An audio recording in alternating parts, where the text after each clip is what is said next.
You know. You ever shit in the toilet and be like, blood there? No, I'm joking. Funny story. Funny story. True story.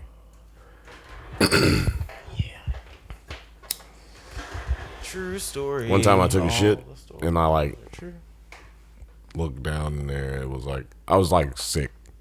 You know, like took a shit and was like, cause my stomach was hurting like a motherfucker, and I just took a shit, and then like nothing was really coming out, but I was like something was coming out, but it was just like, you know how I feel sometimes when you do that. Yeah. And then I looked down into the toilet and I was like, well, what came out?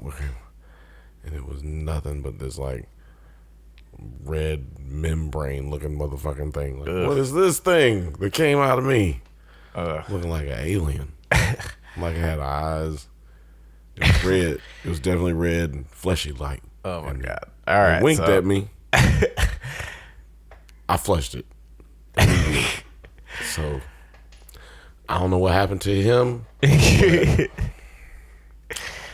just can't have things living inside me. I mean, what a way to start things off. I mean, you can have things live inside you. But hey, I think that is an invasion of privacy. I mean, yeah, for any longer than 9 months, I think you shouldn't have anything living inside. I'm a man. I was born a human man. I mean, like, well, I'm just meant like any person shouldn't have anything inside me for any time, any being. But clearly, that's alive when it came out of me. I mean, it went in alive, came out alive. Oof! I can't wait to stop talking about that. Oh, booty! Ugh. Hey man, nothing beats a good poop joke. Welcome, hello, you beautiful nerds. Welcome to the Drug Banthas podcast, where we talk about sci-fi, fantasy, horror, and all of the popular art that we love.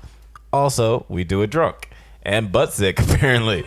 I'm joined, as always, by my brother Bill. Brother Bill City. Today, we are talking about episode 9 of the Righteous Gemstones, and Infants Shall Rule Over Them, directed by Jody Hill. What were your first impressions on this episode? Man, my first impressions on this episode were, goddamn, we're good at this job that we're doing right here. We're good at podcasting about TVs and movies, because I goddamn predicted damn near everything that was in this fucking movie, this episode. Like, I mean, I didn't predict massive projectile vomiting.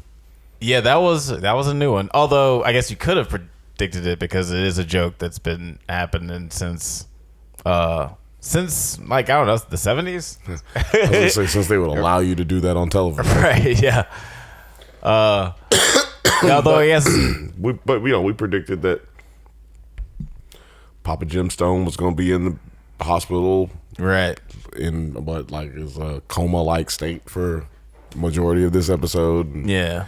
Possibly the next episode, but we were like, no, it's definitely going to be this episode, though, for sure. Yeah. He'll wake up. You know, and everybody be like, God woke him up, you know. Right. Maybe they don't make a big deal out of it, but they're involved. Definitely going to be God involved in waking him up. And, you know, I think we predicted seeing ninjas again. Motorcycle ninjas again, but yeah. And there were, I was thinking we were going to see like Eric Andre reveal or something. Right. But maybe they're waiting on it.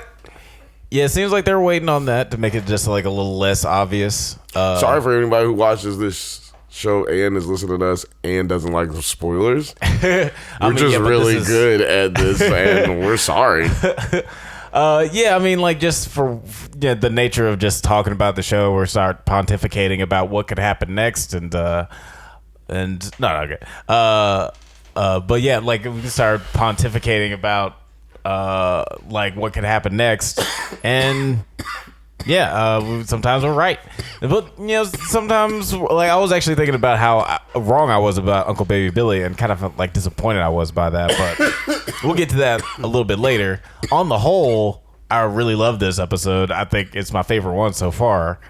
Definitely not my favorite one, because they had a dick in Keith's eye. I had to see a dick go, and I don't care if it was a fake dick. It went into Keith's eye, which is one of my favorite, if not my favorite character. And then you're just gonna put a dick in his eye? Yeah, Keith is having a rough go of it this episode for sure, or the past couple episodes. This season. Yeah, I mean, yeah, he's just misguided all around. But I did love this episode, just like watching him in this bamboo cage without the sound on, like right now, is so fucking ridiculous. Yeah, poor Keith. Like he's still ridiculous, even. His least, like, this show is hilarious watching it with no sound on. Yeah. Yeah, I mean, because like any show you watch on mute, you really get to see how well the visual storytelling is. And speaking of which, master of segues over here. Speaking of which, Jody Hill, like, man, he directed the fuck out of this episode. I really did, like, everything he's been doing this year between this show and Peacemaker, like, please, let's give this guy a comic book movie, because Jody Hill is really killing the game. Maybe he don't want to do one. Maybe he doesn't want to do one. Maybe he hasn't been given an opportunity. Well, if you maybe he's been asked and he's like, no. They don't tell you all the people they asked and they said no. That's true. I mean, but James Gunn asked him if he could direct an episode, and he came in to do Peacemaker. So maybe he's willing to play. I don't know. Well, if you were to not give a movie. If you were to give him a comic, that's not a movie though. That's what I'm saying. Though. That's true. If you were to give him a comic book movie character, like, who would you like? If you wanted Jody Hill to direct a comic book movie character, what? Flash. He would do well with Flash, because like Green Arrow and or Green Lantern. Yeah, actually, yeah, I could see him doing any of those characters, because like they're all like kind of affable, and he knows how to like bring the funny and the action.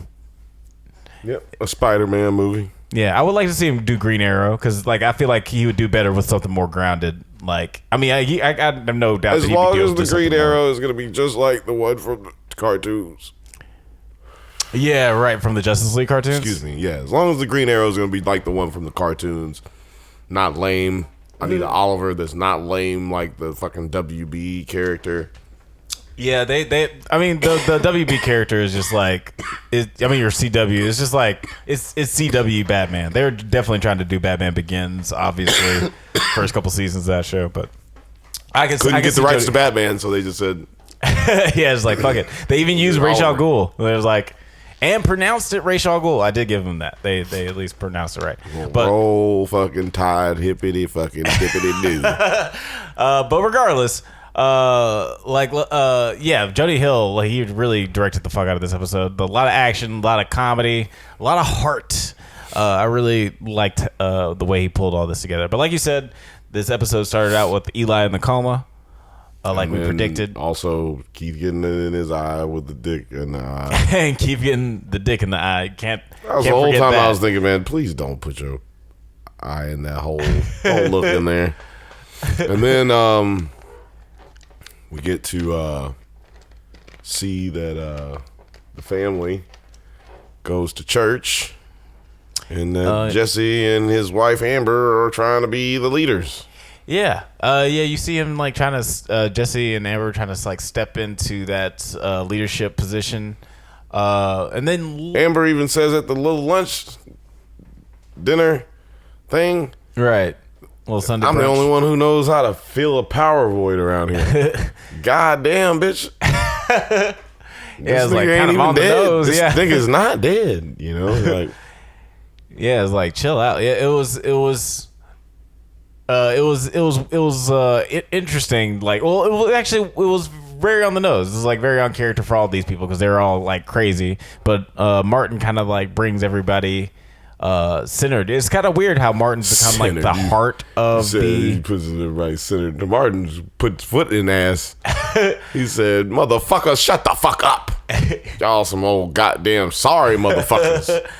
Yeah, but like, it's weird how they've given Martin more characterization this season. Like, he's sort of, the one who, calls out everybody else for being too crazy. And then later in the episode, he has this really nice moment with Jesse, where he, when Jesse's actually having trouble assuming that leadership role with Eli being sad. It was just sad that he doesn't know that his kids don't live in Kenya and his family isn't in Kenya, and that he's actually married and he sees his wife and kids on a regular day-to-day basis. He's like, yeah, you saw. He's been knowing him since he was a ago. kid. You know, like, you went to high school. You went to high school with at least 2 of my children. Right? I was like, you met them so many times. I'm sure she was just in the last scene. You actually took my daughter's virginity. You know my family. Really? Yes. The first person you got pregnant was my daughter. We went to have the abortion together, all of us. It's like, that was your hand I was holding? I thought Damn. you just drove us. I know that was your daughter. Wow. How's she doing? How's she doing? Then, like, later on, we do see that Uncle Baby Billy. Uncle Baby Billy. You see Edie Patterson's character and first, what? Gideon decides he's gonna leave. Yeah, right. Gideon decides he's gonna move to Atlanta, I guess. So he can move to Atlanta just so he can take the job, working and doing some movies. I just don't feel like I'm moving in the right direction here and where I want to be in my life. Which is not surprising. I thought right, he was really just there because he didn't have a place to go in L.A. no more because old dude was, his friend and murdered. Right. So you don't want to go back to where people would ask you questions about him. And he just also stay home. It seemed like he was trying to make a go of reconnecting with his family. It's like, I can be sort of doing my film thing here with my family and this church shit. But he looked like he was learning new shit so he can ditch these fools later. Yeah, but then he was like, hey man, I haven't been like written into any of the storylines this season, so I think I'm just gonna dip out. Yeah, he's like, I think it was a way for them to be like, oh yeah, remember this motherfucker is a stunt guy? Well, we're gonna have him ride a motorcycle later in this episode. Right. Like, oh, don't forget he was doing stunts. There is one capable person, yeah. And then we find out that the fucking nerd's been helping old Tiffany find old Uncle Baby Billy. It's been one thing after another with this fucking nerd. Telling you, Uncle Baby Billy's gonna have to put him over his knee and whoop the shit He gave him out a fucking spanking. That was so weird and upsetting. And they even had like a weird dramatic soap opera push in, like while he was getting spanked. It was had the music play, Uncle Baby Billy music playing, that sad shit that they play when he's in the room, and it's just sad. I gotta say, I was like kind of disappointed with that direction. Like, not just because like I was like, whatever, it's not what I predicted. Yeah. I don't care that it's not what I predicted. Yeah, I know. But I felt like it was kind of I was expecting more for Baby Billy. Yeah, see, that's what I keep telling you. You keep trying to make this like this coming of age story. I'm Uncle Baby Billy. I'm gonna be what I want to be. Hey, they say, Uncle Baby Billy, why do you do it if you don't make no money? I say, because I just want to heal all of God's children. He's literally selling snake oil like one fucking area code away, which using his goddamn debit card. Like she can't find him. Yeah, it's like, this is not 1996 anymore, man. You can't just... You left your kids in 1983. You left your kid in 1980s, bro. Like, people can catch you now. Yeah, it's very easy. Fake credit cards back then and shit. Like, also, yeah, you're on TV. You're on Spotify. You're like, you said you're number one on Spotify Christian charts. Yeah, like, man, people can you got find money you now. You can't just like walk around doing crazy shit. I love how Which they walked also up just on begs him. I love how they walked up on him, and he just ran off. Yeah, the whole scene was hilarious. Like, I really dug it. He threw the cigarette down, like it was slowing him down, like as if that was the one. Oh shit! He was started running. He was running, and then he threw the cigarette down, like it's slowing me down. Walton Goggins is always funny, but like I just felt like for the character, it didn't like. It's so strange. Like, I don't understand why. Like, he's a deadbeat, Alex. He's not Uncle Daddy Billy. He's Uncle Baby Billy. He's a baby. He's a baby in his mind, man. I mean, I feel like he's losing more money than he's gaining with all this. Like that's what he does. Don't you see that? That's been his MO the whole time. He has success in life, but then goes the extra mile to like try to, hey, I can make this scheme work, or I can do this scam, right, and fucking make some extra money. Because he doesn't appreciate the shit that he has. Look at him. He leaves his families. He starts families and leaves them and starts credit in his baby's names and shit. Like that's a psychopath type motherfucker. I think he has no redeemable qualities. Remember we said that he has never played a character. Walter Goggins, right. Except one character who was a transvestite prostitute. And other than that, I think that it was more. Maybe it's just that, like, because I like the character. I still like all the things that he does, but maybe like his decisions in this season don't feel like it affects the story of like what's going on. But last year it didn't either, because you're like, oh, Uncle Baby Billy's just crazy, and then he ends up being the one that fucking kills his actions end up killing the fucking ransom people, and then he steals the money and takes it back.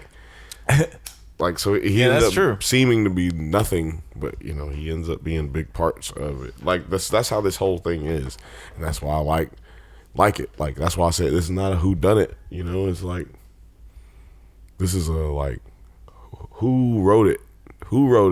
Yeah. Because this shit is gonna be off the chain when you get to the end of it. You'll be like, damn, hell yeah, I love this shit. My thing is, why do they put you when they put you in a hospital? Why do they put you if you're unconscious? Why do they put you in a room with a TV? I'm just saying. I know maybe it's for the family and blah, blah. Look, I can't see none of the TV. I want the TV off. I mean, maybe it's for when you. If I'm ever in a coma, don't turn the TV on unless it's the Alabama game. Well, maybe it's just to save time, because like when you wake up, they don't want to have to move you into a room with the TV. Just move in a room with a TV. Maybe you want to listen to the Alabama game when you're during your coma, or like you want to listen. This get me one so I can listen to the Alabama game. That's it. Bothering me in my coma. And speaking of which, like after Jesse and Martin have their little heart to heart, because Jesse is grappling with taking on the mantle of lead gemstone. They do concoct this plan to kind of use Eli as bait to lure in whoever tried to kill him and try to lay a little trap of their own. And it's kind of a good plan. It would have worked out perfectly. If it hadn't been for them rotten kids. Them rotten kids being the fucking gemstones. Head, goddamn shoulders, knees and toes. They have like a whole SWAT team at the hospital. And for those of you who don't remember exactly what happened, they have a whole SWAT team at the hospital ready to capture whoever the cycle ninjas. Eli's not even at the hospital anymore. He's back at the gemstone compound with Redhead Gemstone and E.D. Patterson. I can't remember their names. And Tiffany. I don't know why I remember Tiffany's name, but Amber. Amber. Oh, no. Yeah, Amber, Tiffany, and who's E.D. Patterson's characters? Julie. Yeah. They're all hanging out. They actually have a really great moment there too, like a little really funny bonding moment. Tiffany doing a little when she started dancing and like patting her belly, that shit got me. Yeah, hard. She was dancing. She was offbeat, patting her belly. That was gross. It was weird, but like Tiffany's starting to become one of my favorite because she's so retarded. She's so stupid. You forget that she's mountain people. Yeah, she's also the youngest person on the show that's not a gemstone child. Yeah. That's not like one of Jesse's kids. So yeah, we forget about that. We also forget that Edie Patterson's kind of hot from the back. Is that what we forget? Like never forget. Like don't forget that and 9/11. Well, it's the Holocaust, not 9/11. Never forget it's about 9/11 too. No, You're supposed to not. Oh, okay. I'm serious. Well, look. Go You're supposed to never forget a lot of things. Go ahead. But I'll just be looking at also crazy part of the show. Adam DeMamp's fucking pants. Adam Devine's pants. Every single time he's got some pants on there. Fucking weird as hell. Please put in the comments if you notice it too. I really hope that they do get an Emmy for best costuming or wardrobe or whatever. Because like as I've said every episode, they're killing the game. Let's see who would win that right now. Who would be in the running for that? Out of all the shows like we talk about, maybe this. All right, like this and maybe Peacemaker. Although, like I don't know, Peacemaker's outfit is Boba Fett. Actually, yeah, Boba Fett. Yeah, okay. You think Star Wars is never gonna win a fucking? I don't know why I didn't think of that. I was like, that's television. I couldn't think of anything else that we were talking about. But this would be right up there with it. This would be getting nominated, and people would be like, "Oh, they're not gonna win," and then they would win and be like, "Whoa!" Yeah, I could see them being like the unexpected because people like unexpected things, right? People would like that. I could see people looking at Boba Fett and being like, "Oh, well, they're doing what Star Wars does," and being just more impressed by them pulling this shit out. Yeah. Apparently, Danny McBride and the cast and a lot of the crew of Vice Principals, they just like fell in love with the South Carolina, Charleston area. Oh. So much while they were filming Vice Principals. And they like all lived there for 6 months. And I think Walter Goggins lives close anyway. And they all just bonded with their kids playing, and they all lived there for 6 months. So it was just like when it was over with, they all moved back to LA, and he said they felt like they were in Lost, and they all just had to go back. It's like we have to go back to the island. So they went back. They were like, he was like, what if we all just moved to Charleston? Huh. That's cool. And so that's where they are, and that's where they live, and that's where they do this work. So it's so crazy because they can just do whatever they want to do. Yeah, that's really awesome. I'm assuming that Edie Patterson was also in like that group from Vice Principals. Yeah, she was in Vice Principals. I mean, yeah, like because she was, she ended up being like a lot more involved in this series. I think they found her in South Carolina for Vice Principals. And then I'm making this up because I have not done research. We don't do research on this show, really. I mean, I watched an interview. We do some research. I guess that's research sometimes. I just watched an interview. In the words of my autoplay was all stuck on my YouTube page, and I didn't know it. And it just so you will probably video. Like this too. And so I watched it, and I was like, "You were right. I do like this. Thank you, YouTube. I appreciate you, YouTube. Give me all of the things good, YouTube. YouTube is my friend. I love you. I love you, YouTube. And keep like and subscribe, everybody, because YouTube don't give a fuck about me. See, I'm in an abusive relationship. So if you want to donate to,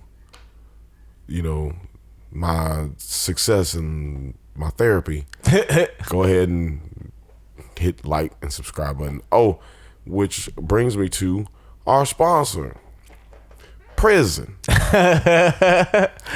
Just like last week, our sponsor is Prison. See, we have hit more than 500 subscribers now, y'all.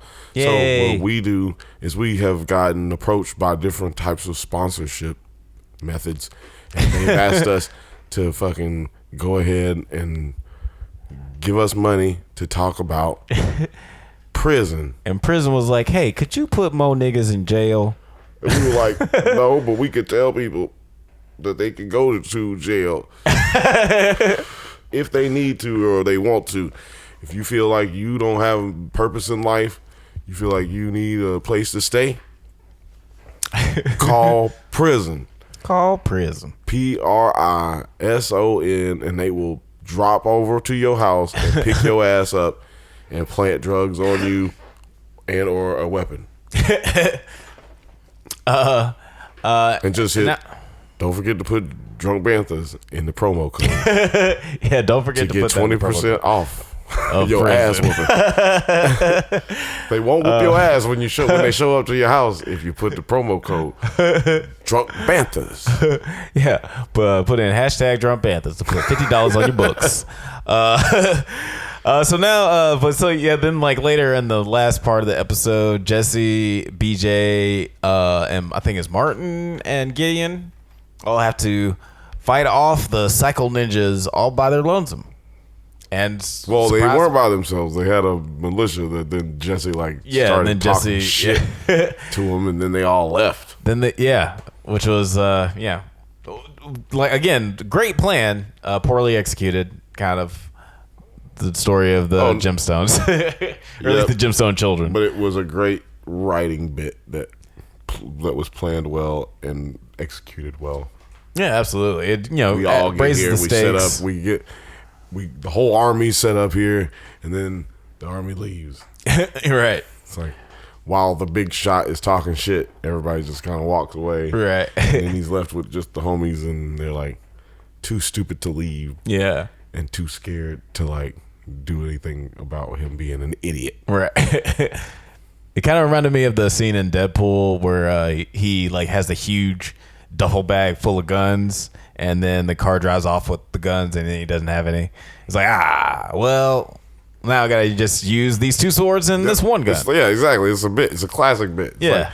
Let's set up and prepare for. It's like what they did in to some degree. The Matrix. It's like, let's take all these guns and let's get the first Matrix. Let's get all suited up. They get 2 duffel bags, and then they blow up all the bags. Right. You blew up all the guns and the bomb. Yeah, you got bombs. You blew them up, but you just blew up all the guns. And then every gun you had, you just threw it down when you ran out of bullets. It's like, you don't want to use those again? So it's what you do. Yeah, it was an interesting way to just increase the stakes of the scene. And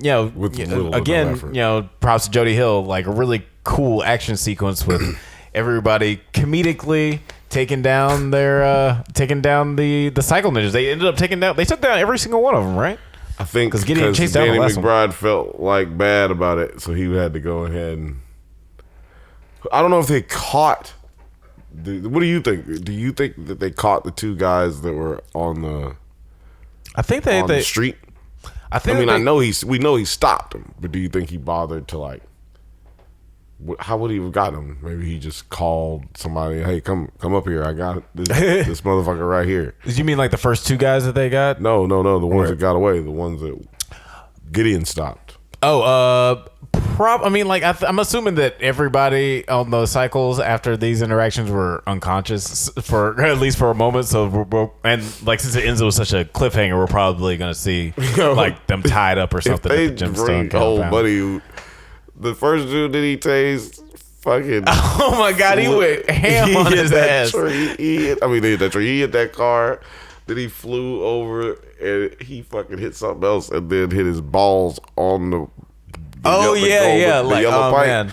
I said, that nigga right there is done. If they try to bring him back saying, he's doing anything, get the fuck out of here. That nigga split in half. I really liked that because I've been watching so much Corridor Crew. I was like the VFX, because I was clearly a CGI guy, but the VFX guy who did all that is was having a lot of fun that day. He's like, you know what? I'm gonna make his nuts get hit by this pole right here. I'm sure they told him to do that, but they might have told him. Yeah, they might have told him to do that. But still, that shit was. He walked into work happy that day, right? I'm gonna be working on this for 12 hours. It's gonna be amazing. But yeah, it was a nice little action sequence. I think that they got most, if not all, of the guys. None of them looked, specific. Like there was a person with long hair, but not anyone that looked specifically like the listens. Not one looked like a girl. They're probably no matter who it was, they could all just been stunt people, and they're just gonna switch it out with the actors later anyway. I don't think it's gonna be any listens. Oh yeah, it probably wouldn't be the listens specifically. That would be weird. He would pay somebody to do it. Right? Yeah, you wouldn't. That would be very weird if they were riding on the motorcycles. You're right. But yeah, we're probably gonna find out in the next episode that they were involved. Maybe. You said it's what, 15 episodes?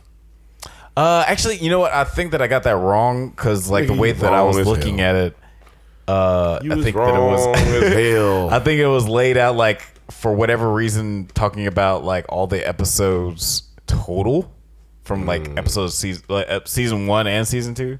So I think there are only 2 more episodes left. The Prayers of a Righteous Man and I will tell of all your deeds. So we'll see. I think those are going to be the last 2 episodes. Well, we'll see.